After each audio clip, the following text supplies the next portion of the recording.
రోజంతా సిస్టమ్ ముందు వర్క్ చేస్తూ షోల్డర్స్ అండ్ నెక్ పెయిన్ గా ఉంటున్నాయా? అయితే 1 minute బ్రేక్ మీకు కావాల్సిందే. మీరు ఉన్న ప్లేస్ లోనే ఇలాగే కూర్చోండి. మీ 2 hands ని ఇలా లిఫ్ట్ చేయాలి. అంటే మన షోల్డర్స్ మన ఎల్బో ఒకే లైన్ లో ఉండాలి, మన elbow and palm okay line లో ఉండాలి. ఈ పొజిషన్ కి వచ్చాక స్లోగా ఇన్హేల్ చేస్తూ కొంచెం ఇలా బ్యాక్ కి పుష్ చేసి చెస్ట్ ని ముందుకని మళ్ళీ నార్మల్ న్యూట్రల్ పొజిషన్. 1, కొంచెం ఫాస్ట్ గా 2, 3, 4. ఇలా చేయటం వల్ల మీ షోల్డర్స్ మంచిగా అలర్ట్గా తయారవుతాయి. మీరు 8 to 9 hours వర్క్ చేస్తారు కదా సిస్టమ్ ముందు. సో ఏంటంటే మీరు యాక్టివ్గా వర్క్ చేసుకోగలరు. దాని తర్వాత సెకండ్ వేరియేషన్, ఈ పామ్స్నే ఇలా కిందకి బెండ్ చేయండి.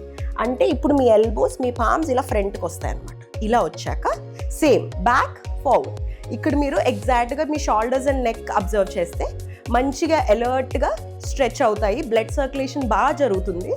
సో మీరు ఎంతసేపు సిస్టమ్ ముందు వర్క్ చేసినా పెయిన్స్ ఏం లేకుండా ఉంటాయి. ఇంకెందుకు ఆలస్యం, ట్రై చేసి చూడండి.